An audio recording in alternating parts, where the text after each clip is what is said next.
اعوذ باللہ من الشیطان الرجیم بسم اللہ الرحمن الرحیم۔ عزیز طلبہ السلام علیکم ورحمۃ اللہ وبرکاتہ۔ عزیز طلبہ، آج ہم جماعت دہم نثر کے حصے کا تیسرا سبق علامہ اقبال کا تصور وطنیت، جو کہ ایک مضمون ہے اور ڈاکٹر وحید قریشی نے لکھا ہے، کا خلاصہ زیر پیش لائیں گے۔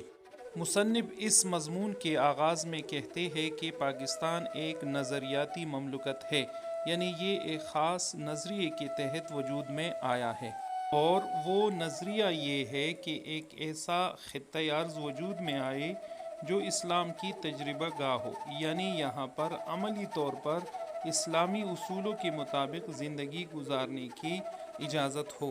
مصنف کہتے ہیں کہ مغربی تصور وطنیت اور اسلام کے تصور ملت کے درمیان ایک بہت بڑا اور واضح فرق ہے۔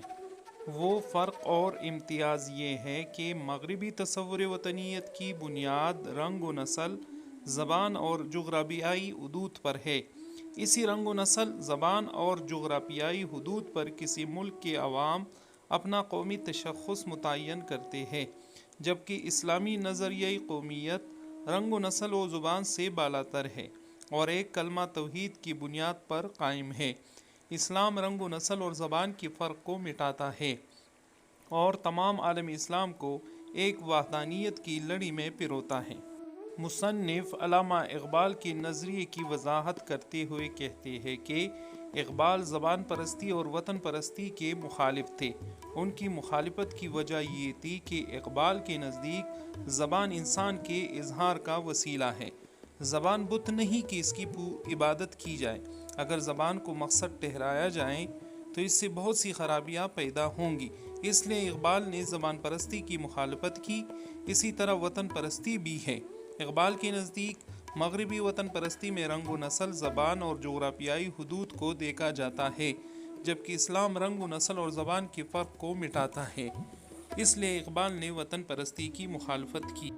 مصنف قرآنی آیت کا حوالہ دیتے ہوئے کہتے ہیں کہ سورہ الحجرات میں جماعتیں اور قبیلوں کا بیان کرنے کا اصل مقصد یہ ہے کہ اللہ تعالیٰ نے لوگوں کو جماعتوں اور قبیلوں میں اس لیے پیدا کیا ہے کہ لوگ جماعت یا قبیلے کی بنیاد پر ایک دوسرے کو پہچان لیں، یعنی جماعت اور قبیلہ انسان کی پہچان کا ذریعہ ہے، اس کے علاوہ اور کچھ نہیں۔ مصنف کہتے ہیں کہ علامہ نے اشعار میں جا بجا وطنیت کی مغربی تصور کی مخالفت کی ہے۔